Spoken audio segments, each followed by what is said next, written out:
Tony Montana was known throughout Miami as a ruthless and cunning drug lord. His empire was built on violence, greed, and a complete disregard for human life. He was a bad guy, a scumbag, and there was no denying it.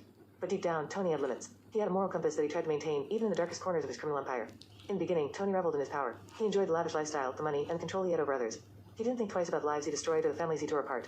But as time went on, a nagging feeling of remorse began to eat away at him. One night, as he sat alone in his opulent mansion, Tony found himself reflecting on the evil actions he had performed. He couldn't escape the guilt that washed over him. He realized that he had become a monster, and it sickened him to the core. Tony's moral compass started to guide him towards redemption. He began to question his choices and the path he had taken.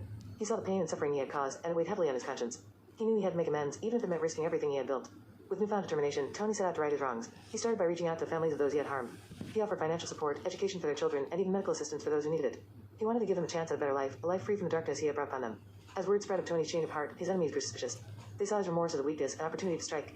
But Tony was no longer the same man. He had limits, and he was willing to defend his newfound morality at any cost.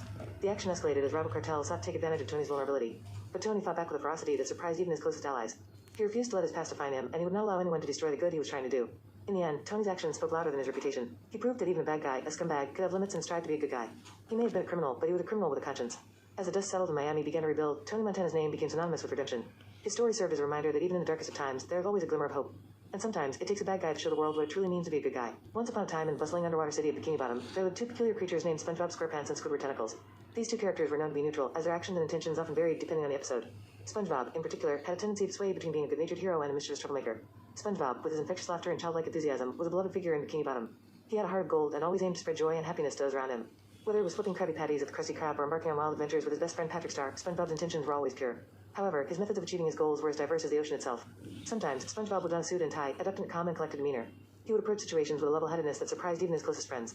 In these moments, he would be the epitome of a good guy, using his intelligence and wit to solve problems and bring harmony to Bikini Bottom. However, there were also times when SpongeBob's chaotic side would emerge. He would throw caution to the wind, unleashing his wild imagination and unpredictable antics. In these instances, he would be like a whirlwind, leaving a trail of laughter and chaos in his wake. Though his methods may have been unorthodox, SpongeBob's intentions were always rooted in a desire to make others smile. On the other hand, Squidward Tentacles was a character who often found himself caught between his own desires for solitude and relentless enthusiasm of SpongeBob and Patrick. Squidward, with his grumpy demeanor and love for the finer things in life, was often misunderstood. While he had moments of genuine cruelty, he also possessed a kind heart and a desire to be seen as more than just a grumpy neighbor. Squidward longed for peace and quiet, yearning for a life free from the constant annoyance of SpongeBob's infectious laughter and Patrick's bumbling antics. He would often retreat to his home, seeking solace in his art or his clarinet. Despite his occasional outbursts of frustration, Squidward had a softer side that he rarely showed to others. In the action-packed world of Bikini Bottom, SpongeBob and Squidward found themselves embroiled in various adventures and conflicts. Whether it was battling the evil plankton or saving the day from impending doom, their paths would often cross. In these moments, their neutral nature would shine through, as they both displayed qualities of heroism and vulnerability. The story genre of their adventures was action, with thrilling battles and heart-pounding moments. From underwater chases to daring rescues, SpongeBob and Squidward would find themselves in the midst of epic battles against formidable foes. Their actions spoke louder than words, as they fought side by side, putting their differences aside for the greater good. The story was written in a descriptive style, painting vivid pictures of the underwater world and the characters' emotions. The language used was English, allowing readers to immerse themselves in the fantastical world of Bikini Bottom. In the end, SpongeBob SquarePants and Squidward Tentacles remained neutral characters, their actions and intentions ever-changing. They were a testament to the complexity of human nature, showcasing that even in a cartoon world, individuals could be both good and flawed. Their adventures in Bikini Bottom would continue, leaving a lasting impact on the hearts of viewers and reminding them that even in the most chaotic of times, there was always room for kindness and understanding. In the vast expanse of the cosmos, where galaxies collided and stars burned brightly, there existed a being known as the Watcher. This cosmic entity, with its immense power and knowledge, observed the universe with an unwavering gaze. The Watcher was neither hero nor villain, for it did not possess the inclination to take sides.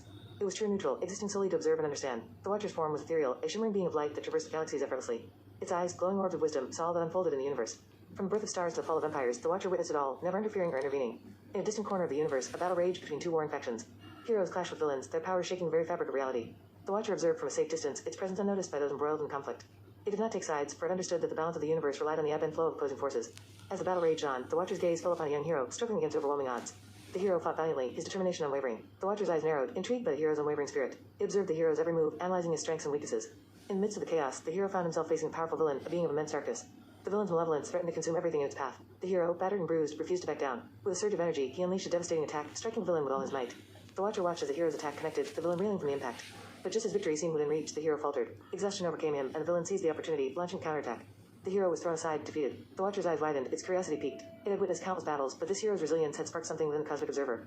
The Watcher, true to its nature, did not intervene. Instead, it continued to observe, seeking to understand the hero's motivations and the villain's malevolence. Days turned into weeks, and the hero's defeat weighed heavily on his spirit. He questioned his purpose, his abilities, and his worthiness to protect the innocent. The Watcher watched as the hero retreated into solitude, seeking answers within himself. In the depths of his introspection, the hero found a newfound resolve. He realized that defeat did not define him, but rather, it was the strength to rise again that truly mattered. With renewed determination, the hero trained tirelessly, honing his skills and expanding his knowledge. The Watcher observed the hero's transformation, witnessing the growth of his spirit and the evolution of his powers. It marveled at the hero's unwavering dedication, his refusal to succumb to despair. The Watcher understood that true strength came not from victory alone, but from the ability to rise above defeat. As the hero emerged from his self-imposed exile, he faced the villain once more. This time, his resolve was unshakable, his determination unwavering. With a newfound understanding of his own capabilities, the hero fought with a ferocity that shook the very foundations of the universe. The battle raged on, the hero and the villain locked in a cosmic struggle. The Watcher observed, its eyes filled with a mixture of awe and admiration. It understood that the hero's journey was not about winning or losing, but about the growth and self-discovery that came with it. In the end, the hero emerged victorious, his triumph echoing throughout the cosmos. The Watcher, true to its nature, did not celebrate or intervene. It simply observed, its eyes filled with a profound understanding of the hero's journey. For the Watcher, neutrality was not a limitation, but a source of wisdom. It understood that the universe thrived on the delicate balance between opposing forces. And so, it continued its eternal task, observing and understanding, never interfering or intervening, for it was a cosmic all-knowing observer, the true neutral entity that existed solely to bear witness to the wonders of the universe.